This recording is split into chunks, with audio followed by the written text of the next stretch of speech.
저희 함께 볼 하나님의 말씀은 야고보서 5장 말씀입니다. 야고보서 5장 1절부터 6절 말씀입니다. 들으라 부한 자들아, 너희에게 임할 고생으로 말미암아 울고 통곡하라. 너희 재물은 썩었고 너희 옷은 좀 먹었으며 너희 금과 은은 녹이 쓸었으니 이 녹이 너희에게 증거가 되며 불같이 너희의 살을 먹으리라. 너희가 말세에 재물을 쌓았도다. 보라, 너희의 밭에서 추수한 품꾼에게 주지 아니한 삭새 소리가 지르며 그 추수한 자의 우는 소리가 만군의 주의 귀에 들렸느니라. 너희가 땅에서 사치하고 방종하여 살육의 날에 너희의 마음을 살찌게 하였도다. 너희는 의인을 정죄하고 죽였으나 그는 너희에게 대항하지 아니하였느니라. 아멘. 이 많은 사람들이 교회에서 돈 이야기를 하면은 굉장히 민감하게 이렇게 반응을 합니다.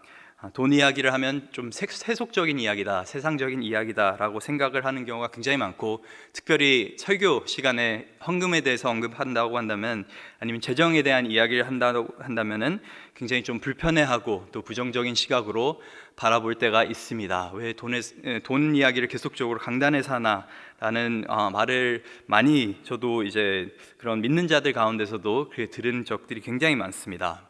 근데 저희가 잘 알듯이 돈에 관한 설교를 가장 많이 하셨던 분이 바로 예수님이십니다.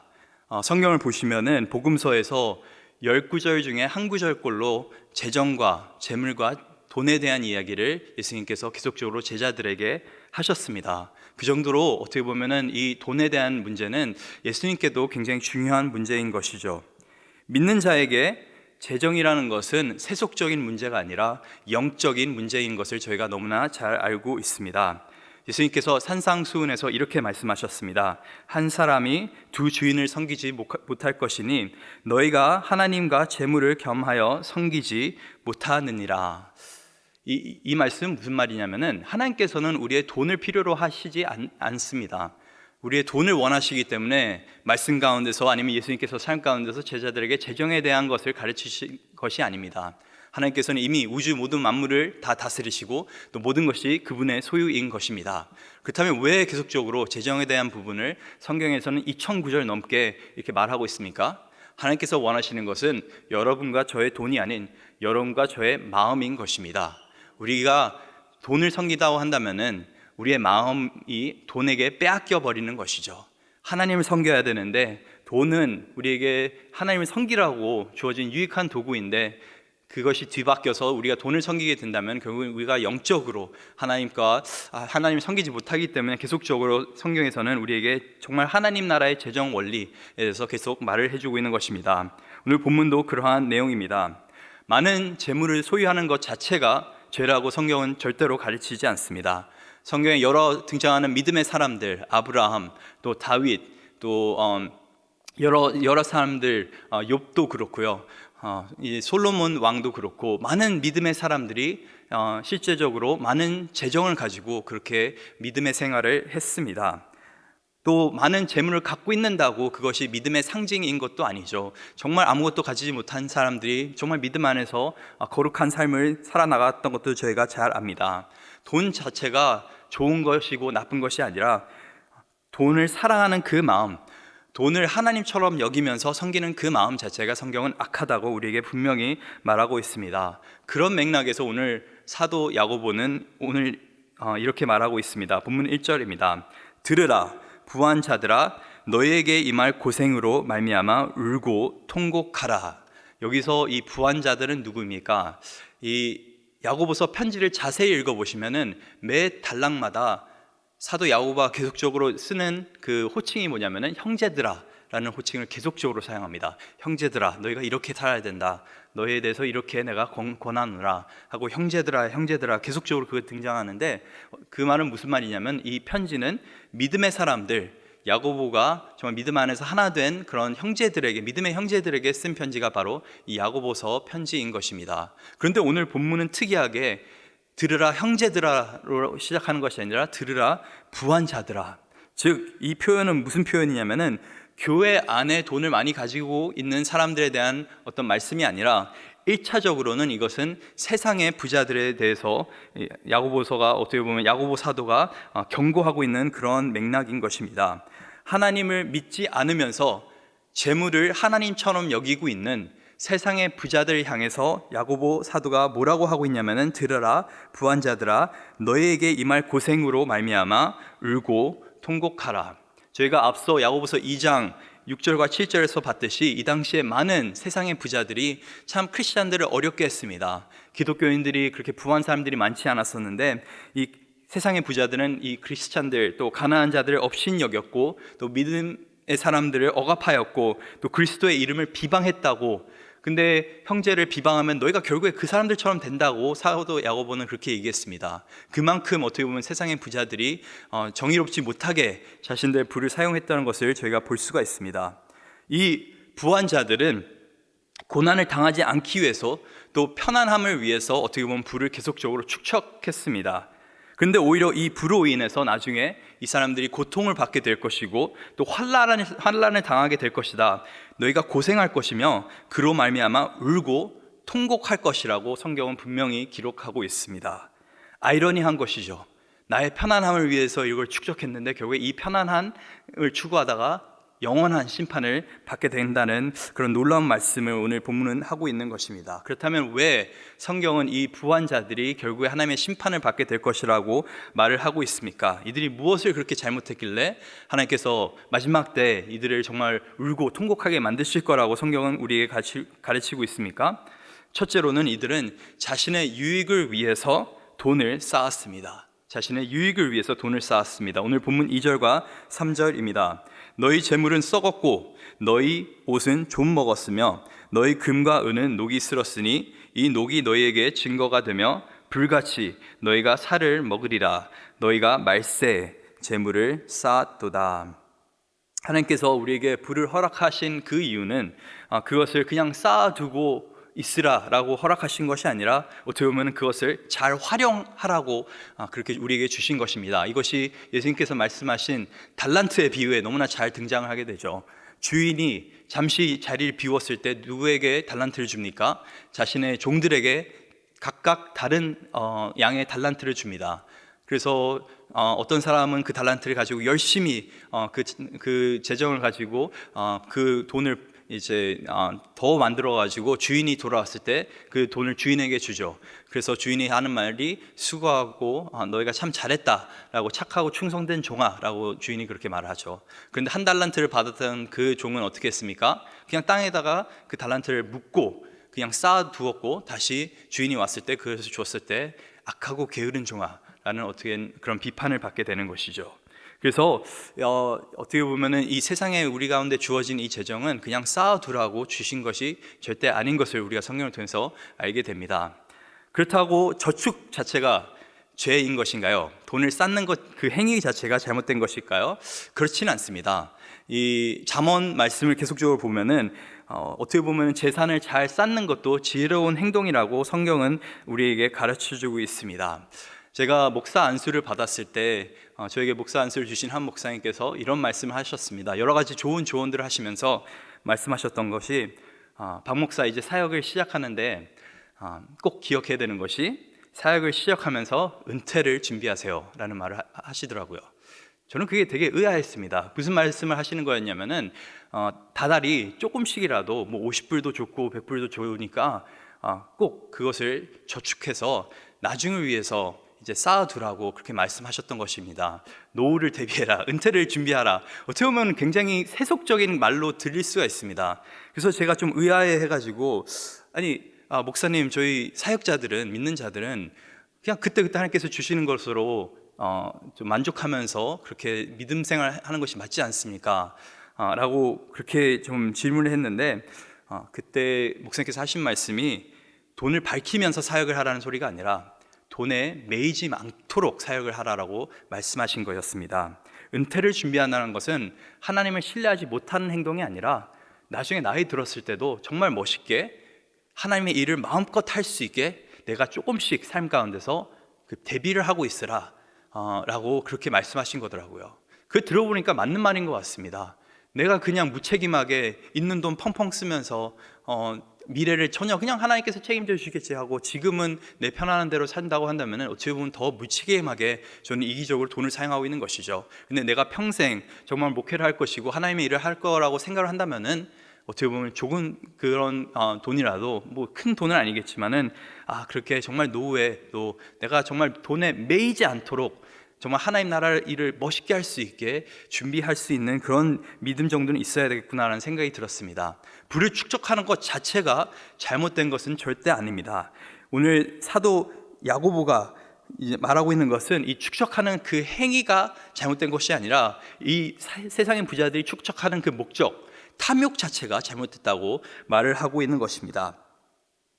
이 탐욕이라는 것이 무엇입니까? 적당히 쓸 것들이 있는데 충분히 나에게는 내가 필요한 그런 재물이 있는데 더 원하는 것을 그것이 바로 탐심이고 탐욕이라고 저희는 알 수가 있습니다. 그런 것을 하지 말라고 오늘 성경은 말하고 있는 것입니다. 이 재물, 쌓아둔 재물이 결국에는 언젠가는 썩게 될 것이고 이 옷에 좀 먹듯이 부패하게 될 것이고 또 사라지게 될 것이라고 오늘 성경 가르치고 있습니다. 금과 은이라고 하는 것은 정말 우리가 생각했을 때는 영원히 변하지 않는 그런 금속물인 것입니다. 그런 것들이 어떻게 보면은 참 그렇기 때문에 금에다가 우리가 투자를 하고 또 은으로 된 것들 우리가 사놓고 그러는데 성경이 말하고 있는 것은 영원히 변하지 않을 것 같은 그런 재물 또한 결국에는 변하게 될 것이다. 사라지게 될 것이다. 그걸 영원하다고 믿지는 말라라고 우리에게 가르쳐주고 있는 것입니다. 이 이사를 갈 때쯤에 아니면 가끔씩 청소를 할 때쯤이면은 창고 정리를 할 때가 있습니다. 창고를 정리를 하다 보면은 옛날에는 정말 비싼 돈을 주고 샀던 귀한 물건들이 이제 등장을 하기 시작하죠. 근데 그 물건들이 이제 더 이상 귀합니까? 아니면 몇 년째 창고에 있다 보니까 그들이 이제는 귀한 물건이 아닌 짐이 돼버린 것을 볼 수가 있습니다. 우리가 정말 큰맘 먹고 산 그 여러 가지 물건들, 좋은 것들이 어떻게 보면 시간의 지남에 따라서 그 가치는 점점 떨어지는 것을 우리가 볼 수가 있습니다.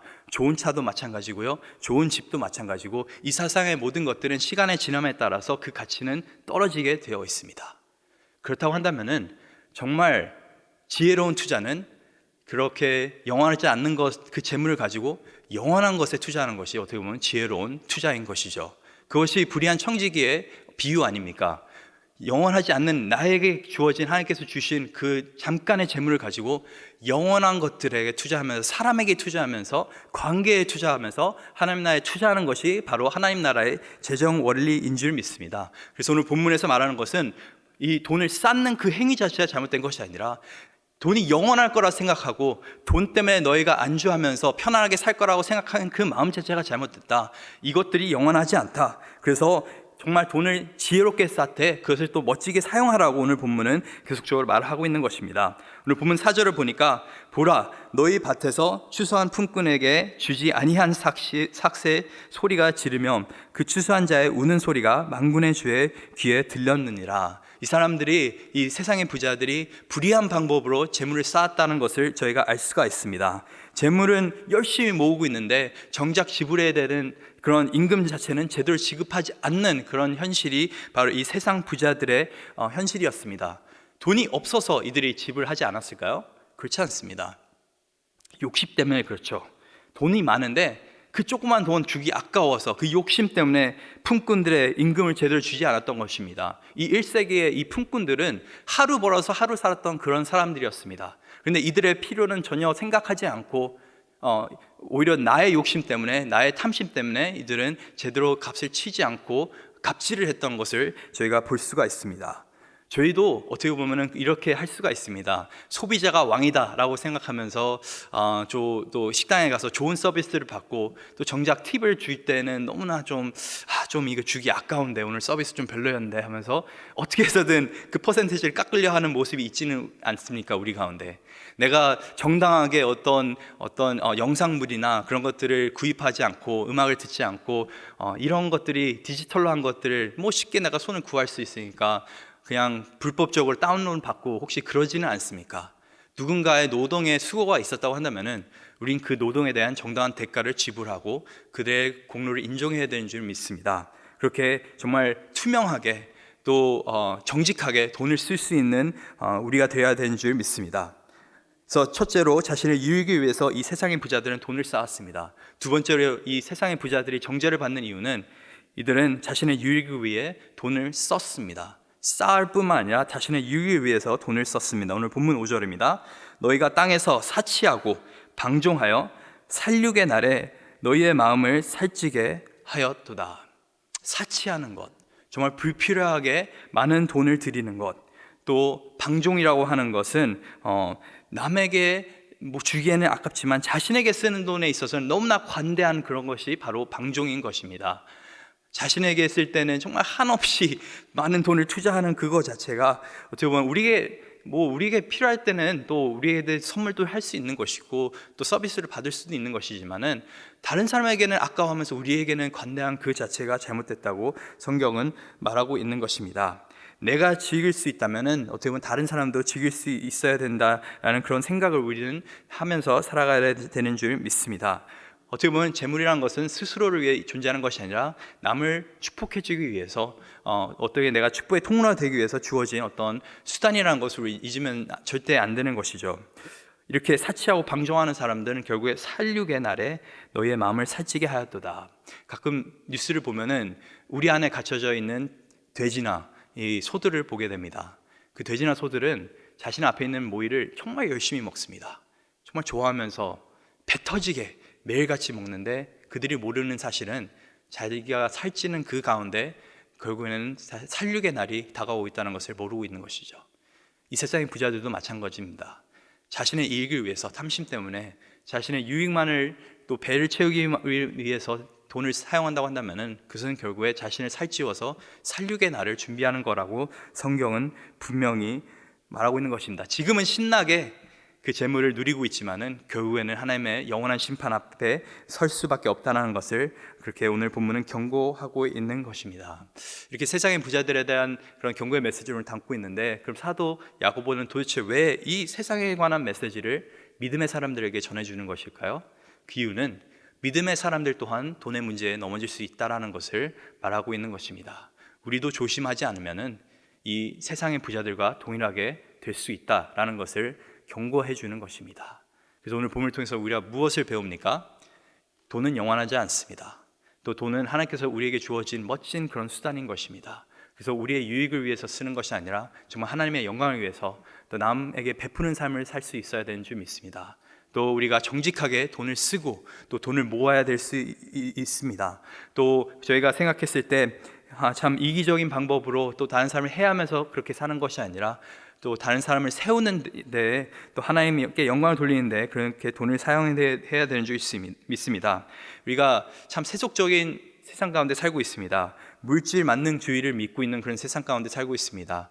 돈이면 모든 것이 해결된다. 또 돈 앞에 장사가 없다. 어떻게 보면 돈의 힘 앞에서 우리가 굴복하기 쉬운데, 오늘 본문을 통해서 다시금 세상의 어떤 메시지를 우리가 받아들이는 것이 아니라 성경 말씀대로 우리가 돈을 지혜롭게 사용할 수 있는 저와 여러분 될 수 있기를 간절히 소망합니다. 세상 부자들 부러워하지 않고 고린도 후서 8장 9절 말씀처럼 이렇게 우리가 살기 원합니다. 우리 주 예수 그리스도의 은혜를 너희가 알거니와 부유하신 이로써 너희를 위하여 가난하게 되심은 그의 가난함으로 말미암아 너희를 부유하게 하려 하심이라. 예수님께서는 너무나 부유하신 분이셨습니다. 근데 가난하게 되셨던 그 이유는 우리의 부유함을 위해서 그렇게 되셨습니다. 우리 또한 다른 사람의 부유함을 위해서, 세상적인 부유함이 아니라 다른 사람의 영적인 부유함을 위해서 또 하나님의 영광을 위해서 돈을 멋지게 사용할 수 있는 저와 여러분들 수 있기를 간절히 소망합니다.